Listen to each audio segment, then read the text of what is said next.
ni croyances limitantes qui bloquent l'exploration sensorielle. Et s'il n'y a pas d'exploration sensorielle, si l'attention n'est pas ramenée ici, on va dire, au plus intime, et bien naturellement, il n'y a pas réalisation du soi, il n'y a pas la reconnaissance de ce que nous sommes en amont, du nom et de la forme.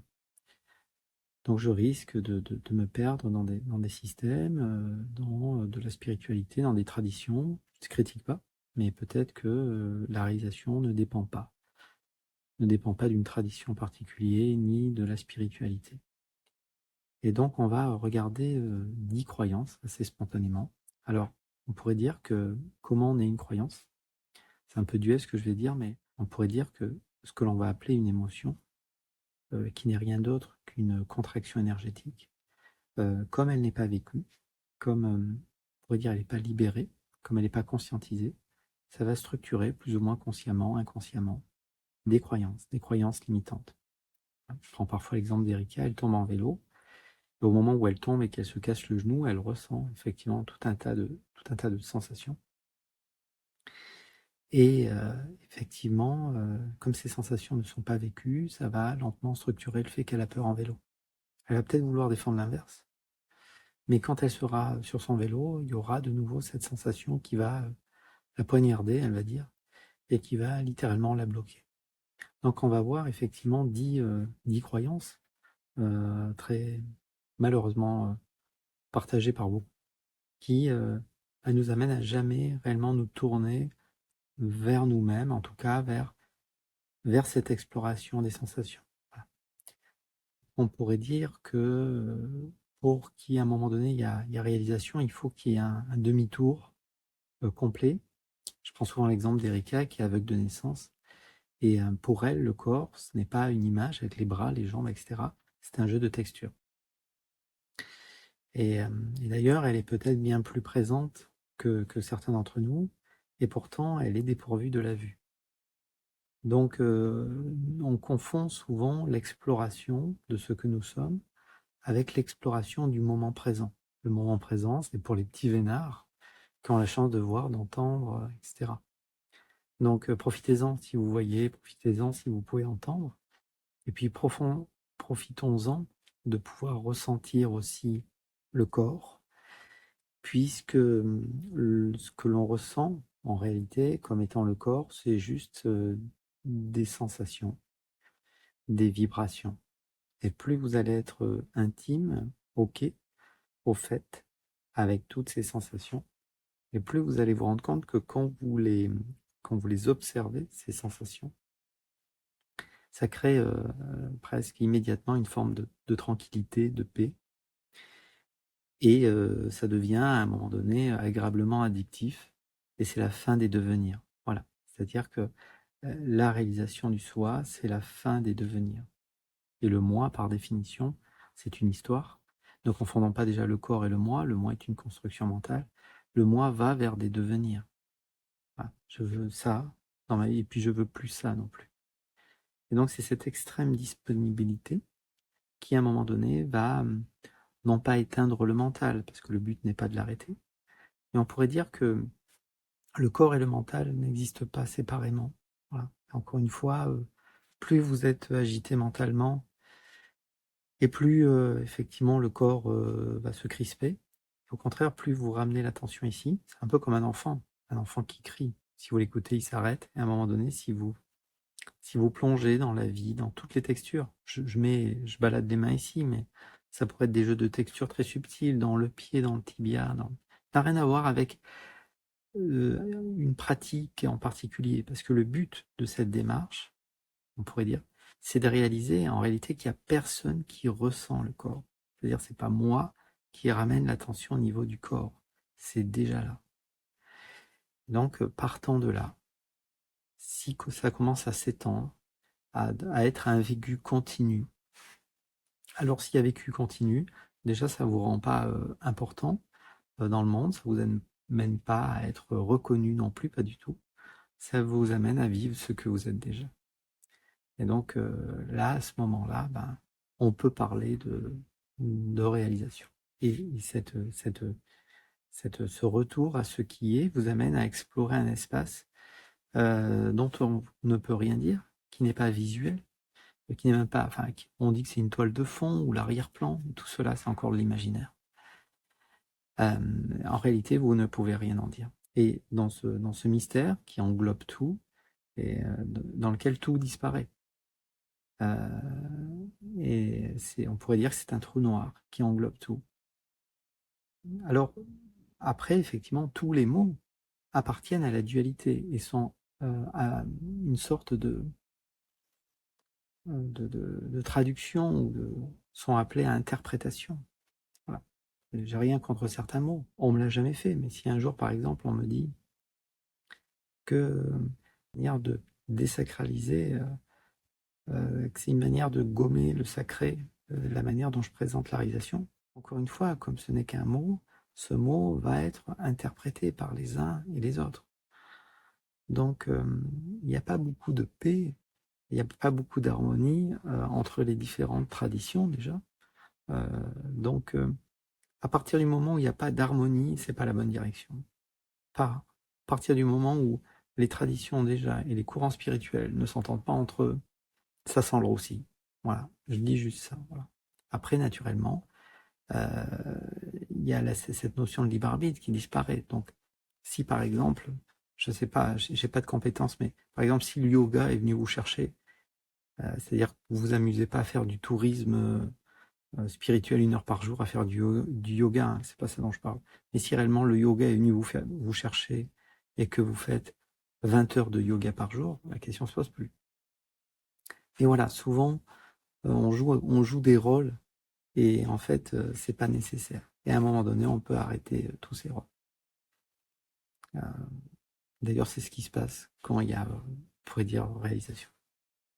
C'est-à-dire, on est toujours fonctionnel dans le monde, mais on s'attache plus. On s'attache plus à ce qui se passe ou ce qui se passe pas. Alors on y va pour ces 10 croyances assez spontanées. 10 croyances qui m'empêchent d'aller explorer ce qui se passe ici, puisque naturellement, encore une fois, tout ce que je vis pas ici m'amène à vivre des croyances et mes croyances m'amènent à des comportements. Donc on est toujours motivé à l'idée de ne pas aller regarder ce qui ne va pas.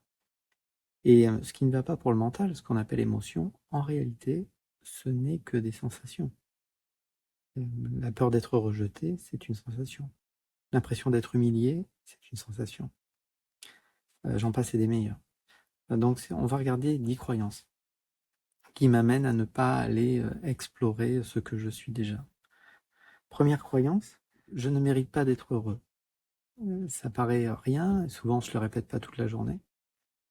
Et si vous regardez bien, certains d'entre nous, on n'a pas vu qu'on était heureux en famille. On n'a pas vu nos parents heureux. On a peut-être vu l'entourage galérer. Et donc si on considère effectivement que la réalisation c'est la paix, c'est la joie, c'est la simplicité, c'est la fluidité, je mérite pas ça. Je mérite pas, et puis d'une certaine manière, je trahis ma lignée, ou je trahis ce qu'on vit tous en famille, puisqu'avant la réalisation, on pense avoir une famille. Après, c'est un vécu un peu différent. On aime les êtres autour de nous, mais vous savez, on n'est pas obligé de se dire, la maman lion n'est pas obligée de se dire, ce bébé, c'est le mien, pour le protéger. Non, la vie, comme vous l'entendez toujours, la vie prend soin de la vie. On n'a pas toujours besoin de porter tous ces étiquetages. Ça, c'est mon enfant. Ça, c'est pas mon enfant. Bien sûr que c'est mon enfant. Bien sûr que je veux le protéger. Mais j'ai pas besoin de me le dire. Et je porte pas d'idées préconçues sur ce qu'est l'éducation.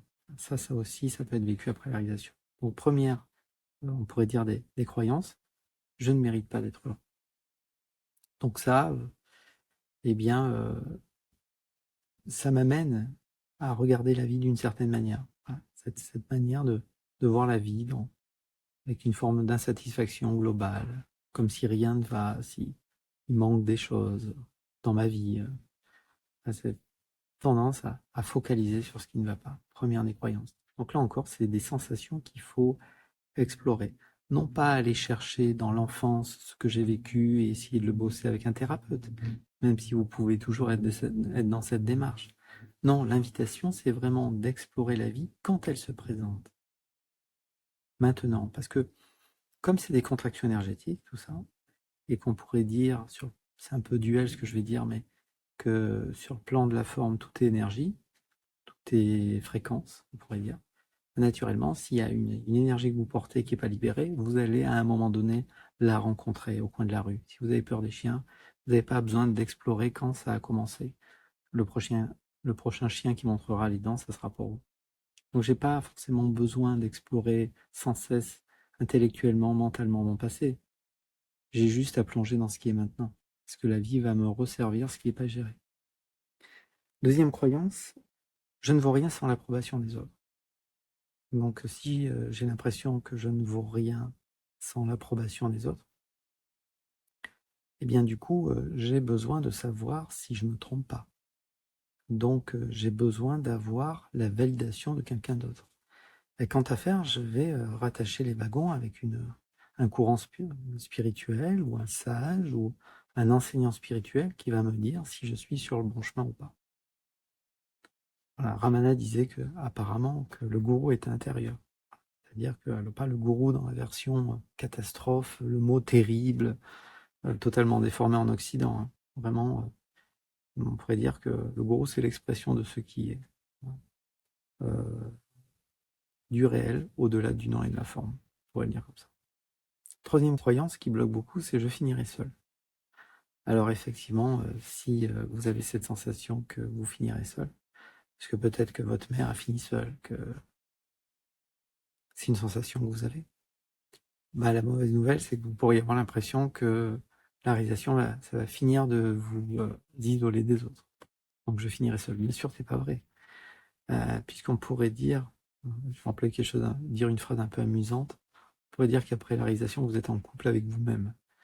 Alors quand je dis vous êtes en couple avec vous-même, c'est-à-dire que vous êtes en couple avec tout un tas de textures. Vous êtes posé déjà dans une forme de silence, et vous vous rendez compte que vous n'êtes pas éloigné de ce silence, vous êtes ce silence, vous êtes cette disponibilité, vous êtes cette légèreté. Vous êtes, ok, c'est pas égoïste, hein, c'est pas auto-centré, au contraire. Parce qu'effectivement, si dans un premier temps, il y a un retour à soi, à un moment donné, ce retour, je vais employer quelque chose de faux, cette concentration sur soi veut s'expanser dans le monde, comme quelque chose comme un Big Bang, allez savoir, comme un jeu de la conscience, allez savoir. Donc une autre croyance, c'est on ne peut pas faire confiance aux autres.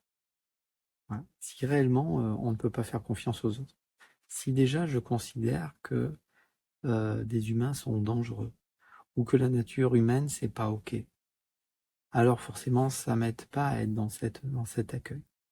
Encore une fois, il ne s'agit pas de dire ok à tous les comportements de tous les êtres humains autour de vous. Il s'agit de vous rendre compte que ce que vous ressentez finalement, c'est pas tellement l'autre, c'est pas tellement le comportement dysfonctionnel de l'autre. Ce que vous ressentez, c'est des sensations. Et ces sensations, effectivement, ça s'apprend. Hein. Ça s'apprend à revenir, à être dans la texture. C'est vrai que c'est un univers qu'on a totalement délaissé, on ne va pas se mentir. Donc, on peut réapprendre progressivement, on ramène l'attention ici, et puis lentement, on se laisse traverser par des sensations. Même si on se rend compte qu'il n'y a personne qui se laisse traverser par des sensations. Alors, bien sûr, là, quand vous commencez à vous laisser traverser par ces jeux de texture, et que vous commencez à vous dire que l'autre, c'est pas le comportement de l'autre, qu'il s'agit d'accepter ou de ne pas accepter, j'ai pas à douter, à me dire oui ou non, qu'est-ce qu'il faut que je fasse de l'autre. Non, c'est qu'est-ce qu'il faut que je fasse d'ici. Et effectivement, quand vous commencez à vous écouter, tout de suite, il faut dire il y a une boussole intérieure. Elle n'est pas intérieure, mais vous voyez, j'emploie des mots un peu duels, qui vous amène à voir ce qu'il faut faire ou ne pas faire. Donc, la vie est comme elle est, à un moment donné. Et il y a pas mal aussi de courants spirituels à discuter, hein, un peu en rendez-vous comme ça. On peut en faire un si vous voulez, ou pas d'ailleurs, puisqu'à un moment donné, il faudra aussi faire le job par vous-même. Mais on se rend compte que finalement, beaucoup de courants spirituels, moi qui n'ai pas de compétences dans le domaine, et dans une idée de devenir, c'est-à-dire je vais devenir une bonne personne grâce à mes actions, grâce à ce que je fais, grâce au fait que je vais prier ou que je médite ou je ne sais quoi. je vais atteindre la réalisation. Et ça, c'est justement ça qu'il faut faire sauter. C'est cette illusion-là, qu'il y a un petit personnage spirituel qui va, grâce à ses efforts, atteindre quelque chose. Parce que c'est pas le cas. Et bien sûr, je comprends que un être qui a investi depuis 25 ans dans une tradition, il entend ça, il se dit, mais il est... Non, je comprends qu'il y ait une résistance. Mais personne ne vous demande de croire quoi que ce soit. Il faut pouvoir le dire. Une autre croyance qui peut vraiment nous bloquer, c'est je dois me sacrifier pour être aimé. Bien, finalement, être aimé, c'est important d'être une bonne personne, quoi. Et donc, je dois sacrifier tout mon temps aux autres. Et ça, c'est pas vrai. Oui, oui, vous êtes souvent extrêmement disponible. Oui, vous n'avez plus vraiment de désir égotique pour vous-même, donc bien sûr que vous pouvez être disponible pour les autres. Mais qu'est-ce que c'est que finalement aimer? Est-ce que aimer, c'est barbouiller son enfant de phrases, je t'aime, mon chéri, etc. Et puis le soir, on lui met des gifles? Non. Ouais. Donc, aimer, c'est peut-être tout simplement donner de l'attention, une attention non jugeante. Et est-ce que c'est possible de donner de l'attention non jugeante aux autres si on ne se donne pas déjà soi-même une attention non jugeante à soi-même? Si on n'est pas déjà un peu, on pourrait dire, en amitié avec soi-même. Donc ça, c'est une autre croyance. Comment on dénoue toutes ces croyances? Encore une fois, ce n'est que des contractions. C'est-à-dire la vie vous amène à vivre des situations où ça sert. Et c'est ça qu'il faut peut-être juste regarder, hein. Sans demander à la sensation de partir. Juste vous observez. Vous l'observez, je sais pas, 10 secondes, 30 secondes, 1 minute. Vous n'en faites pas une affaire personnelle et puis vous allez voir, à un moment donné, ça va se dénouer. Ce qui me vient aussi comme une autre croyance, c'est il faut mériter l'amour. C'est-à-dire il faut mériter la réalisation du soi. Et il faut être une bonne personne. Non, la reconnaissance de ce que nous sommes est au-delà de ce qui peut sembler être le bien ou le mal. Donc ça n'a rien à voir avec le fait de purifier des actions qu'on a eues par le passé, et encore une fois, qui on est pour savoir ce qui est bon ou pas bon pour les autres. Voilà. Par exemple, il y a la maman d'Erika qui s'en veut parce que Erika a mis la main sur la plaque de gaz. Donc elle culpabilise parce qu'elle se dit j'aurais dû protéger ma fille. Et si je l'avais protégée, elle n'aurait pas mis la main sur la plaque de gaz. Donc je ne suis pas une bonne maman. Le problème, c'est que le fait qu'elle mette la main sur la plaque de gaz crée pour Erika une limite. C'est très important finalement de pouvoir expérimenter à un moment donné des limites. Comme elle a mis la main sur la plaque de gaz, elle sait qu'elle ne le fera plus jamais.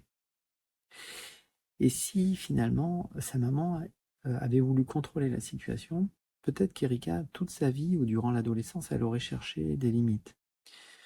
Ou elle aurait cherché sa maman. Ça, c'est après dans le domaine de la psychologie.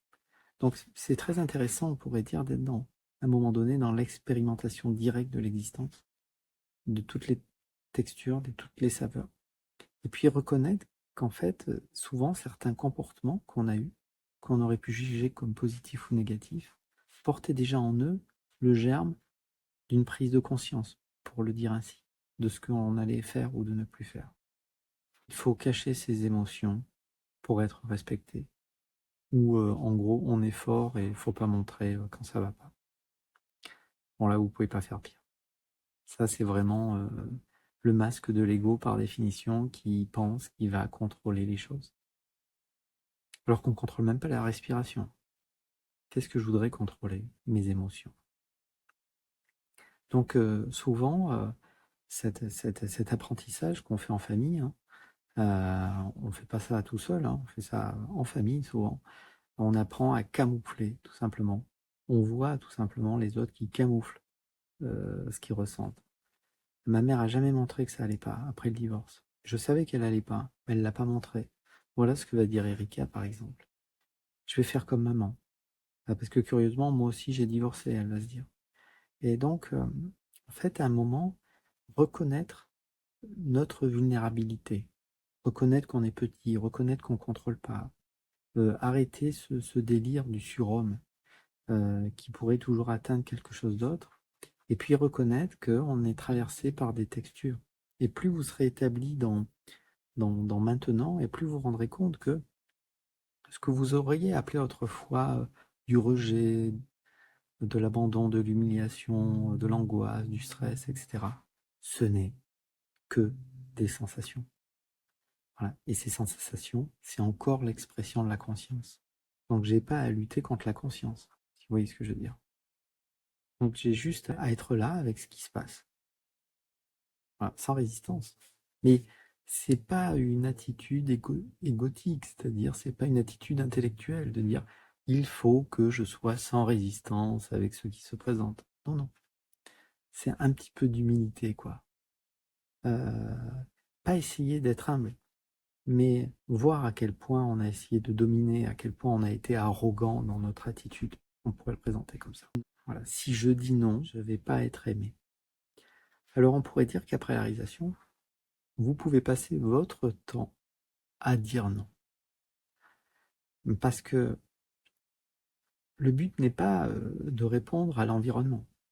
L'environnement qui est de toute manière qu'une projection. Et on pourrait dire que tant que l'autre n'a pas réalisé sa nature,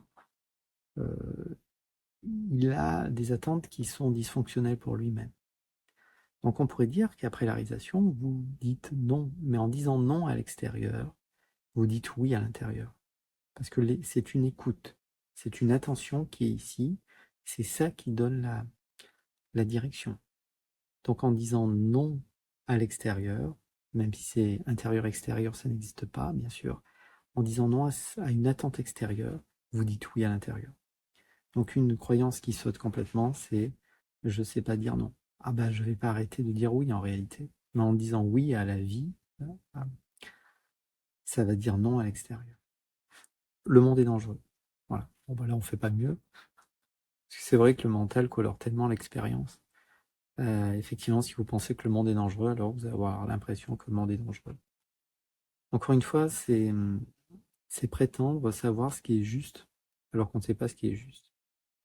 C'est-à-dire que vous pouvez voir ça avec un conflit, par exemple. Vous avez un conflit, si vous êtes né d'un côté de la frontière, eh bien vous avez étudié, admettons, la géopolitique et l'histoire, et vous avez une vision du conflit. Puis si vous êtes né de l'autre côté de la frontière, vous n'avez pas décidé de naître de l'autre côté de la frontière, il semblerait. Et admettons que vous avez étudié l'histoire et la géopolitique, et vous avez une autre vision du conflit. Donc prétendre ce qui est juste, ça c'est très loin de la réalisation. La réalisation, par définition, c'est ne rien savoir du tout. Et c'est un rien savoir qui est très joyeux, qui est fonctionnel dans le monde, dans une certaine mesure. Vous pourrez répondre à certaines attentes, bien sûr. Mais vous ne portez pas un savoir en particulier. Et comme vous ne portez pas de savoir, comme vous ne portez même plus votre propre histoire, vous ne portez certainement pas l'histoire du monde. Et comme vous ne portez pas l'histoire du monde, le monde n'est ni dangereux, ni pas dangereux. Il est tel qu'il est. Ce qui vous protège, on pourrait dire, c'est tout simplement le fait d'être ici, qui vous donne naturellement, qui vous prémunit s'il y a quelque chose, s'il y a un danger. S'il y a un danger, s'il y a un chien dangereux qui arrive, eh bien Erika va le voir. Elle va pouvoir agir en conséquence. Et puis la petite dernière, le passé détermine l'avenir. Elle rejoint un petit peu celle qu'on avait vue un peu avant. Effectivement, si j'ai cette sensation d'avoir pas fait des bonnes actions dans le passé, se dit Erika, c'est le karma, quoi. Je peux pas prétendre la réalisation. Et la réalisation n'a rien à voir avec une progression vers le fait d'être une bonne personne. C'est reconnaître ce que nous sommes en amont de la forme, du nom et de la forme. Et pour reconnaître pleinement ce que vous êtes en amont du nom et de la forme, il faut vivre pleinement ce que l'on appelle le corps, mais le corps, c'est pour les gens qui ont la chance de voir. Encore une fois, Erika n'a pas la chance de voir. Et elle est extrêmement disponible à ce qu'on appelle le corps. Donc, c'est une remise en question profonde. Cette remise en question, elle n'a rien à voir, par définition, avec les croyances, puisque les croyances, eh bien, on croit savoir. C'est ça une croyance. Je crois savoir ce qui est vrai. Et après la réalisation, vous savez certainement pas ce qui est vrai. Ou faux d'ailleurs. Rien n'est vrai ni faux. Il n'y a simplement que maintenant. Et maintenant, encore une fois, l'exploration de maintenant, c'est pas l'exploration des sens. Par exemple, si vous entendez un son, vous vous demandez qu'est-ce qui fait l'expérience du son? À quelle distance du son je suis? Si vous voyez une image, par exemple, vous pouvez vous demander à quelle image, à quelle distance de l'image je suis. Si une sensation corporelle, par exemple là, je sens légèrement mon pied, eh bien, vous pouvez vous demander à quelle distance je suis de la sensation. C'est une exploration. Voilà. Cette exploration, naturellement, elle devient à un moment donné très joyeuse, très paisible, très tranquille. Enfin, c'est cool, quoi. C'est cool. C'est pas important, hein. Ça vous rend pas important dans le monde, hein. Ça, c'est important. Peut-être. À bientôt. Alors, si vous voulez, on peut faire un rendez-vous ou pas, hein. Mais c'est possible. Parce que, ben oui, à un moment donné, c'est ce qu'on recherche tous. Donc, si on peut se filer un coup de main les uns les autres, ben, pourquoi pas. Peut-être. À bientôt. Au revoir.